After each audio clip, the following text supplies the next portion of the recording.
Pemirsa, aksi kekerasan dialami oleh seorang wanita Parubaya di Lampung Tengah, di mana seorang nenek yang merupakan penjual ayam menjadi korban pemukulan oleh tetangganya sendiri yang merupakan oknum bidan.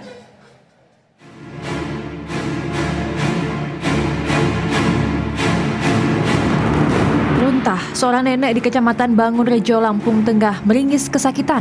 Darah mengalir dari bagian kepalanya hingga menetes ke bagian leher. Ia mengalami babak belur yang diduga akibat dianiaya oleh seorang oknum bidan berinisial Y yang merupakan tetangga korban.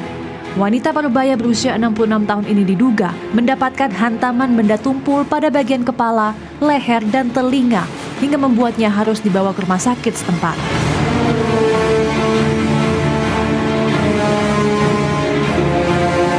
Penganiayaan tersebut dipicu karena korban menolak menjual ayam kepada pelaku karena terburu-buru akan pergi.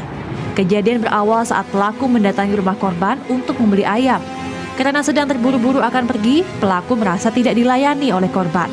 Tiba-tiba saja pelaku memukul korban berkali-kali. Peristiwa ini telah dilaporkan ke Polres Lampung Tengah. Untuk perkembangan kasusnya, kemarin sudah kami gelarkan, perkara sudah naik ke tahap penyidikan. Saat ini Polsek Bangunrejo di-backup oleh Satreskrim Polres Lampung Tengah sudah melakukan maraton pemeriksaan saksi-saksi, termasuk penggeledahan untuk penyitaan barang bukti sudah kami amankan hari tadi. Saat ini korban sedang menjalani pemulihan di Dusun 2 Kampung Pujodadi, Trimurjo, Lampung Tengah. Dari hasil pemeriksaan tim Dokes Polres Lampung Tengah, korban sempat mengalami amnesia atau lupa ingatan. Keluarga korban meminta kepolisian untuk mengusut penganiayaan yang dialami oleh korban sehingga pelaku mendapatkan hukuman yang sesuai dengan hukum yang berlaku. Roy Triyono, Lampung Tengah, Lampung.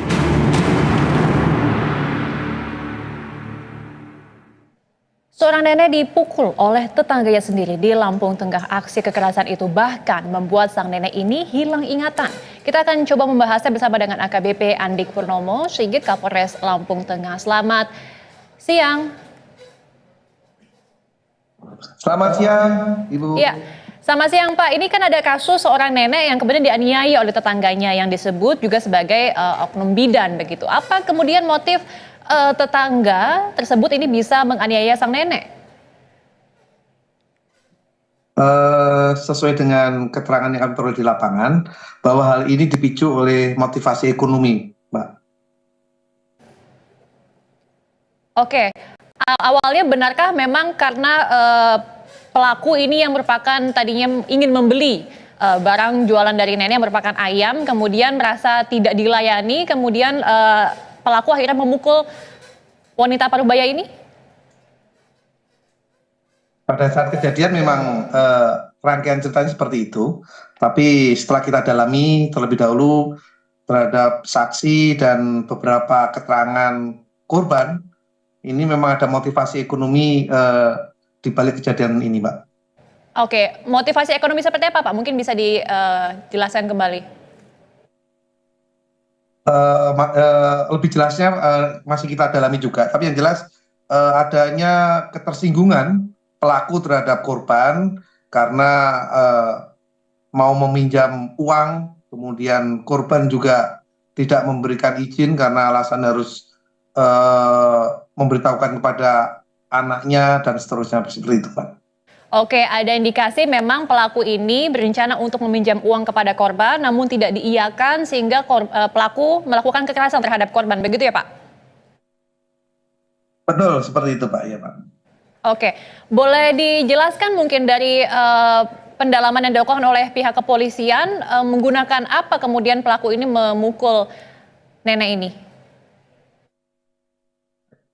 Pada saat kejadian itu tepatnya di dapur rumah korban ataupun nenek runtah. Kemudian pada saat itu di TKP ataupun di dapur itu kita dapatkan berupa talenan ataupun alat pukul alat sebuah kayu. Kemudian kayu itu digunakan untuk nutup di dekat dapur situ. Jadi alat-alat yang dipakai untuk tindak pidana kekerasan sudah kita amankan. Kemudian juga kita lakukan pemeriksaan para saksi karena terkait pada saat itu hanya mereka berdua tapi kita mendapatkan kesesuaian dari keterangan dan alat bukti sehingga menguatkan kita untuk meningkatkan menjadi penyidikan dan menentukan tersangka terhadap kejadian ini, Mbak. Oke.